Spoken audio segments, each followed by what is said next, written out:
Hello, hello, hello. Welcome back to the Shoe Snob videos. Here we are with something a little bit different today. I've been wanting to get into doing other videos, more talking, more questions that I've had over the years that I want to answer and kind of dedicate a video to. Some of you may not be interested in this, but some of you will be, as again, I've received questions about these things. So I received a question this morning. It's not the first time I've had this question, but I think it's a good one. And I think it's a good one to share. So the question is, if you own your own shoe brand, as you can see by the shoes behind me, why do you review and rave about your competition? That's a fair question. It's a fair question because it goes completely against what most businesses are trained to do in business class, in business, in marketing, in growing your business, the height of craziness to build your competition. But I find that to be square box thinking.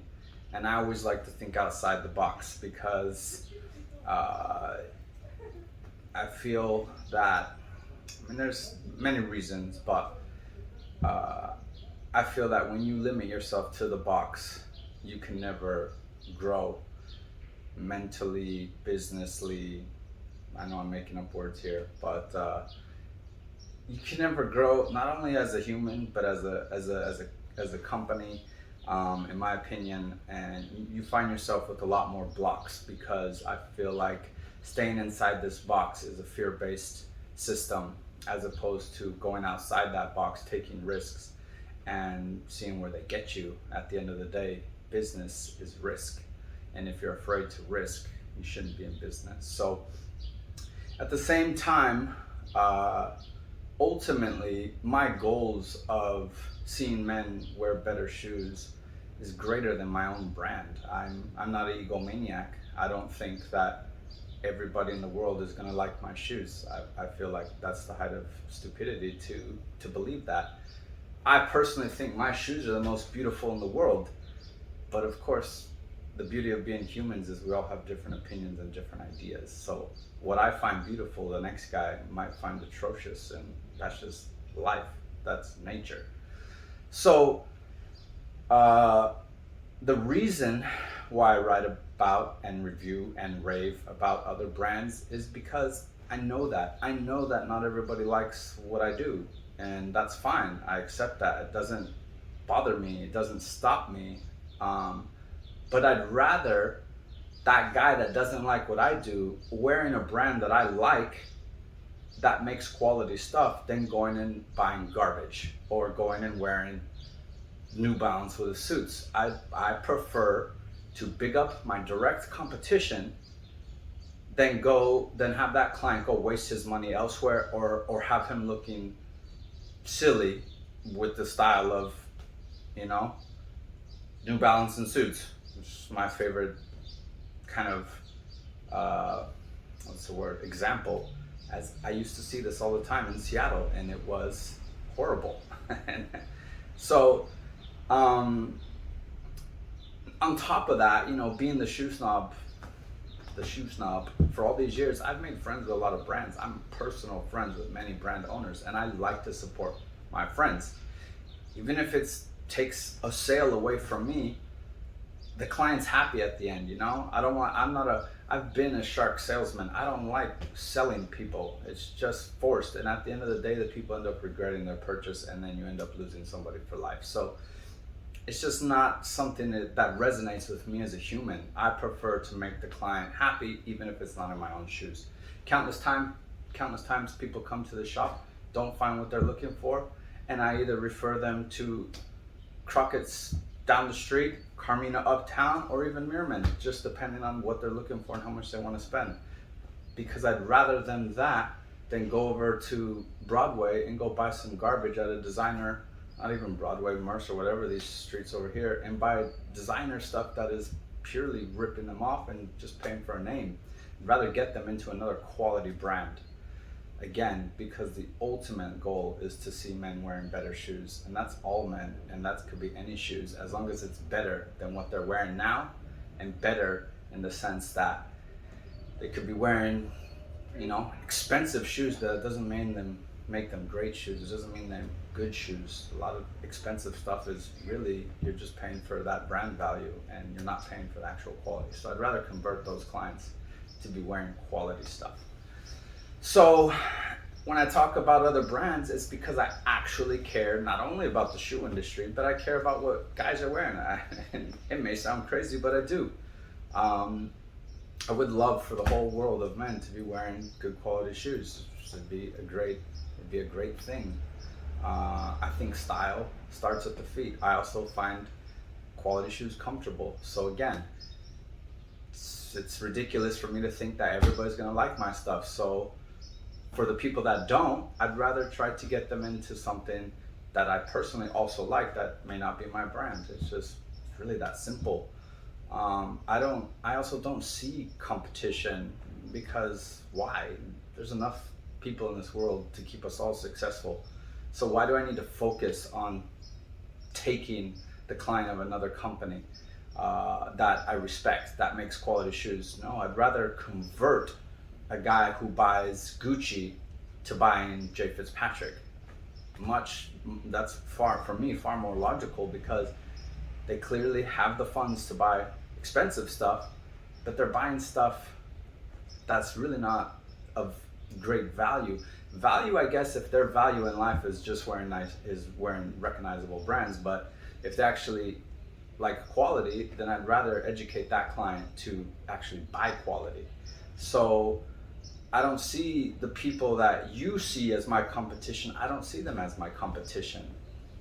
I also, for another reason, I don't see them as my competition because, for example, I make quite bold stuff, button boots and two-tone shoes and burgundy shoes and blue shoes and green shoes and all of these things that are bold.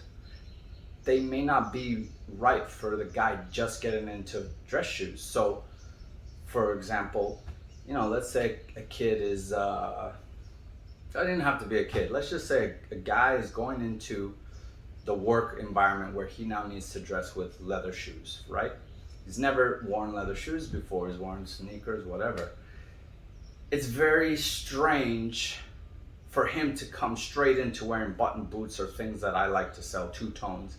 Most guys new in the world of shoes enter it slowly, enter it conservatively, start with a black shoe or a brown shoe.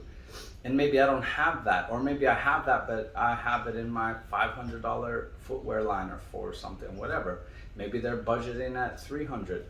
So other brands potentially are a stepping stone simply into the industry. For example, that's why I think Mirman is wildly successful, because they have a great price and then they make classic styles.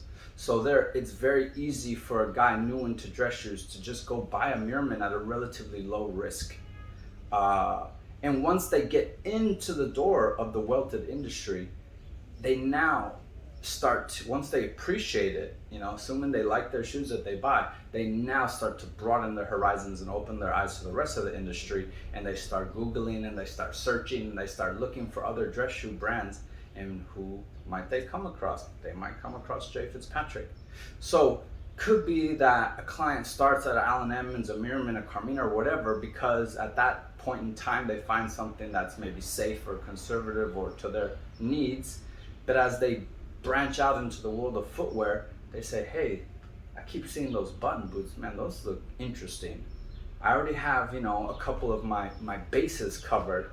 Maybe now let me buy something that's more playful, more fun, more for me, as opposed to for my job. Now that they've already entered the world of dress shoes, and now that they're starting to like dress shoes on a personal level and not just I need to wear it for work level. So again, people wonder why, people cannot fathom why I talk about my competition when I own my own shoe brand as if I'm giving sales away, but I don't look at it like that at all. I play the long game, and I'm not afraid of risk. I don't let fear of losing a client to another brand enter my mind, because then then I doubt my own self. I doubt the quality of my shoes. I doubt my own style, and I don't doubt that. I think my shoes are great. In fact, I think that I could easily convert most of the designer brand wearing people if only they actually knew the brand existed.